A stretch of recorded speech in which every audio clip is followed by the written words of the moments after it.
Good morning. How are you? Wow. Man, that was weak. So how are you? Okay. All right. Well, I just, man, what a great morning it's been already just to worship God here and to hear just praises to Him. And so thankful for Kenny and the worship team and just everything they do. And week in and week out, their faithfulness is fantastic. And I just thank God for them. Have you ever heard the phrase, perception is reality? Have you heard that?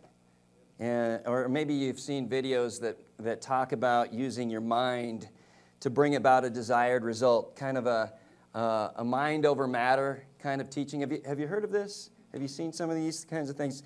Kind of if you believe it, you can achieve it.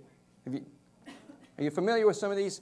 Now, it's kind of amazing to me how far out some groups will get with this kind of teaching. And I ran across a little one on the internet, and here's a little sample of one that relates the changes our thoughts bring about to quantum physics.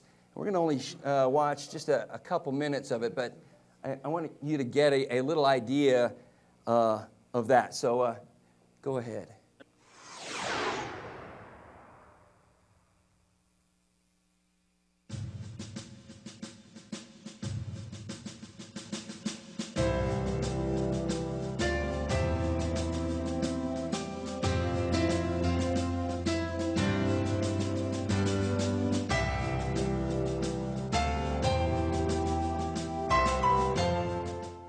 Throughout time, human beings have been mystified by the power of thought.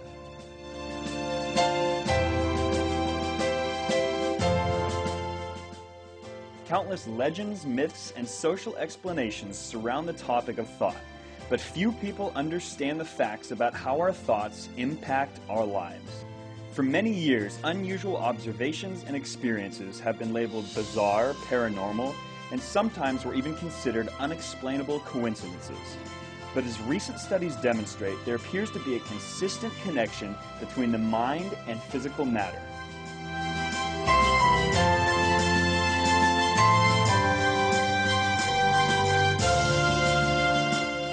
With the modern emphasis of science and the need for quantifiable evidence, many scientists have begun using a relatively new field of study known as quantum physics or quantum mechanics to examine the laws that apply at an atomic or microscopic scale. This science endeavors to describe many previously unexplained phenomena while accounting for the often overlooked energy patterns of human thought.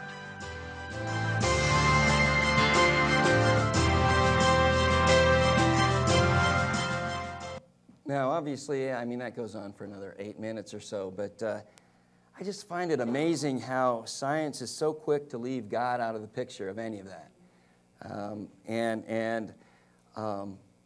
You know, how it's really all about us and how it's really all about what we think and what we do. But really, there is no doubt that how I imagine my life to be can greatly influence how I actually live it out. Every action that we take is really initiated in our minds, isn't it? We don't do anything until we think about it first. And Proverbs is quick to talk about that as well. In Proverbs 4:23, it says, "Above all else, guard your heart, for it is the wellspring of life." And our minds and our hearts, that's where everything starts. Oh yeah. If you want to get your pens out, we're already taking notes. I don't know if you noticed that. We already filled in the first blank. So, if you're not a blank filler-inner, that's okay. But it's better if you are, Yeah, everything starts in our hearts, in our minds. As a coach, I've often asked my players to visualize the outcome they desire before they take the court or they take the field. I want them to see that. And they who study these things say that if you can visualize it, it's just as real as if you actually do it. In other words, your mind can allow your body to do a series of made free throws over and over again so that when you actually go out to do a free throw, you've maybe shot it 1,000 times. My problem, or the problem that I see too often, is that, I'll tell my guys, okay, visualize. You gotta, get your heads into the game. You've gotta visualize making that winning free throw. But too often, I think these guys, and they're looking, okay, coach. Oh, okay, coach. But I think really what they're visualizing is their date after the game. I don't even think they're thinking about the game, and they missed the free throw or whatever, or maybe, all right, you gotta visualize making that cross, to your other teammate, and they're gonna head it in, unless Keith is goalie, and then he'll reach out and grab it and stop it before it gets in. But the problem is, we sometimes are visualizing the wrong things. The Bible's very clear that the wrong things we end up doing also start in our hearts and in our minds. In James 1, it says, when tempted, no one should say, God is tempting me. For God cannot be tempted by evil, nor does he tempt anyone. But each one is tempted when, by his own evil desire, he is dragged away and enticed. Then after desire has conceived, it gives birth to sin, and sin, when it is full grown, gives birth to death. And I think you can see that progression there. But it all starts in the mind. He's tempted by his own evil desires, and that starts in the mind. It reminds me of that new DirecTV commercial, where the guy's on the phone, and he gets frustrated with his cable because they're not answering the phone. And, when you get frustrated, you got to let off steam. And when you let off steam, accidents happen. And when accidents happen, you get an eye patch. And when you get an eye patch, people think you're tough.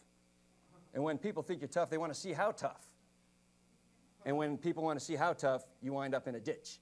But this is the kind of thing. And the whole idea is not to have cable, but to get DirecTV, I guess. But here, you start out with that evil desire, and it goes all the way to death. It's even worse than not having DirecTV. It gives birth to death, but it all starts in our hearts. It all starts in our minds. Similarly, how I move through life is influenced by scenarios and images that I've constructed about how my life is or ought to be. And these images come from all over the place. Where do these images come from? They come from our friends and our family. Sometimes our friends and families, say this is the way you are. Or they suggest this is the way you are. Our parents or our siblings, our coworkers, the TV or media or the internet, they're all supplying images of what I think my life ought to be like and who I should be. Every input source that you can think of begins to shape how you and I view our lives and who we believe ourselves to be. So every action we take is initiated in our minds, but secondly, every step we take also involves some amount of faith, doesn't it? I mean, we don't do anything without a little bit of faith that what we're doing will result in an end result that we hope will happen. Hebrews 11:1 defines faith for us. It says, now faith is being sure of what we hope for and certain of what we do not see. A lot of times I don't see what the next step will be.